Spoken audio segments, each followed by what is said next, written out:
Time is running short. It's a make or break season for these guys. While they came in with super high expectations, it's been a rough ride, and the critics have constantly denigrated them for years. This season is more important than ever because it will determine the future on their respective teams. For some, it's a contract year. There's no better time in your career to play at your absolute best. As a wise man once said, desperation is the greatest motivator for progress. You won't try your hardest until you're on the edge of falling. I don't actually remember who said that. I think it was my 4th grade teacher. Anyway, how's it going, folks? My name's Andy, and today let's take a look at 5 NBA players who are at a very important turning point in their careers. Their decisions and their play in the 2021-22 season will determine how the rest of their career will play out. Let's get started. Marvin Bagley. I don't think there's any other young player in recent years who've been observed under a microscope like Marvin Bagley has. And it's not for a good reason, too. That comes with the territory, being drafted ahead of Luka Doncic and Trae Young. The truth is, he hasn't been bad at all. In his first few years in the league, he's averaged a consistent 14 points a game. Then he caught COVID and he had to deal with some foot problems, so I think he's been okay considering the circumstances. But what makes this season important is that from now until the summer of 2022, the Kings will have a decision to make. Either offer him a multi-year extension or give him the 1-year qualifying offer, so he can be a free agent afterwards. Judging from recent events though, I don't think Bagley wants to be there, and I don't think the Kings want him anymore. In July, he liked a tweet of somebody saying he should get out of Sacramento. At the trade deadline earlier in the year, the Kings attempted to trade him to the Pistons, in exchange for Saddiq Bey, the 19th pick of the 2020 draft, in which the Pistons rejected immediately. In fact, according to Jason Jones of The Athletic, he said, "It's no secret that Bagley was available at the trade deadline, but the Kings never received the kind of offer that made a deal worthwhile. One league executive told me a couple of second-round picks is about all they could see parting with to add Bagley." It's crazy how low his value is, but if you look at the advanced metrics, it's clear why teams don't want him. Out of everyone who plays significant minutes, Bagley has the second worst plus-minus on the roster, and the worst out of all starters. By far. Out of all power forwards, he ranks 31st in the league, according to ESPN's RPM metric. It's been that way for years. His play does not reflect his productivity. This relationship between him and the Kings, it might be over soon. Dennis Schroeder. For him, his situation is a lot different than Bagley's. Schroeder has been in the league for a while and he's become an established player. Over the years, he's had some great seasons in Atlanta and OKC, and it always seemed like he was just about to make the jump from a good point guard to a great point guard. It hasn't happened though. Actually, in his season with the Lakers, he averaged the most minutes of his career, but his production dipped. Partly because his usage rate dropped, but also because he didn't fit in that well. Throughout the season, he gave fans headaches with the way he played.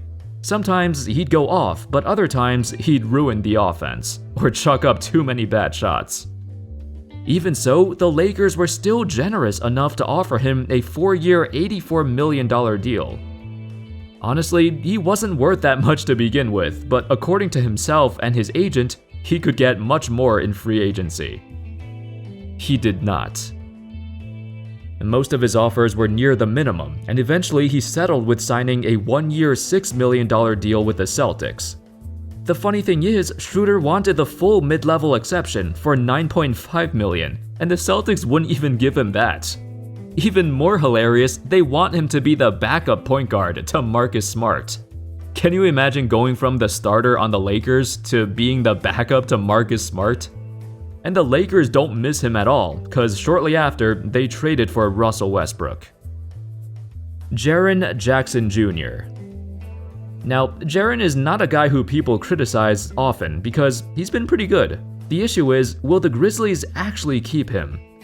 Both Luka Doncic and Trae Young, the 2 guys drafted before and ahead of him, have accepted offers of 5 years, $207 million. Luka and Trey are certainly worth it, but Jaren? I'm not too sure. The Grizzlies could offer him a max extension of 5 years, $173 million, yet they haven't. This article explained the situation pretty well. Basically, the Grizzlies are exploring their options and likely won't give him the deal he wants. They see Ja Morant as the guy who they really want to build around, but Jaren is a complementary piece. Especially since his torn meniscus, Jaren had a hard time coming back. Fans were wondering what was taking so long. It's no secret the Memphis brass has been hesitant, mulling over this decision. I believe it should work out in the end. The Grizzlies, as an organization, has always been known to be cautious. Like most small market teams, they don't give out big contracts unless they know they want to. Jaren could take the same route as Marvin Bagley and just take a 1-year qualifying offer to become a restricted free agent. After that year, if the Grizzlies like what they see, they can match any offer to keep him. I mean, they should keep him regardless, and I think they will. It's just, how should they go about it? With all their new young talent, the Grizzlies have returned back to the playoffs after a 3-year drought. So as long as they play their cards right, everything will work out perfectly fine. Lauri Markkanen. To be honest, it feels like every year when I make these kind of videos, Lauri is always in them. I've talked about his years in Chicago all the time, how he regressed after his sophomore year, and he hasn't made the strides everyone expected. But now, he's on a new team, so we have something different to talk about. Markkanen is a great fit, as he'll likely replace Kevin Love, filling in as the stretch 4 to develop alongside this incredibly young roster. With Colin Sexton and Darius Garland in the backcourt, both of them are great at driving and kicking, so Markkanen will have a lot more space to shoot and create his own plays. He pairs well in the front court too, alongside Jarrett Allen, who's a more traditional center. Markkanen's range allows the Cavs offense a bunch of different ways to attack. He could run the pick and roll and pick and pop, and he's more athletic than Kevin Love. For a big man, he moves exceptionally well off the ball, can score at the elbow off a flare screen or dive to the rim. In an article by Mark Schindler, this is how he describes Markkanen's potential impact on the team. Quote, Markkanen can immediately benefit the Cavaliers by providing the ability to throw wrinkles and complexity to Cleveland's sets. While it's worth noting that the team was pretty barren of playmaking and shooting last year, the sets and offense in general were fairly basic and often lacked secondary actions, dying out if the initial option was shut down. With two small guards who heavily rely on pick and rolls to create efficient offense, adding Markkanen opens up opportunities to bend a defense. All of this sounds great on paper, so we'll have to see how it plays out. This is the perfect chance for him to shine. And of course, the story of the season, Ben Simmons. Just like how the previous year was about James Harden and the year before that was about Anthony Davis, this time it's Ben Simmons. He's the biggest name who's currently on the trading block, and he's pretty much employing the same tactic that Anthony Davis did. The difference is, Simmons is not Anthony Davis. Not a shot. After not being able to find a deal for him, the Sixers wanted him to come back to play. They tried to reach out to him personally, but he refused to pick up their calls. Only his agent, Rich Paul, has been talking to the Sixers front office. They made it clear that Simmons would not show up to training camp unless his trade request was granted, and they're prepared to eat the fines. The thing is, the Sixers do want to trade him, I think. They've been trying to trade him for over a year. Daryl Morey has negotiated with numerous teams, including the Raptors and Warriors, both of whom called his trade demands absurd. Reportedly, from the Raptors, he wanted Kyle Lowry, Fred VanVleet, OG Anunoby, and the 4th pick of the draft, Scotty Barnes. Toronto quickly declined that ludicrous trade. The Warriors also expressed interest in Simmons, but when Morey reached out with his offer, it was insane.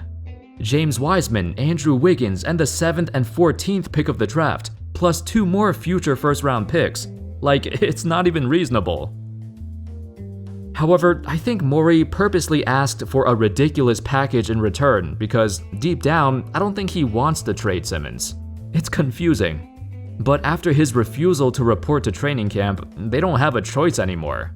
Whatever happens though, one thing remains clear: all eyes are on Ben Simmons, regardless if he stays or goes.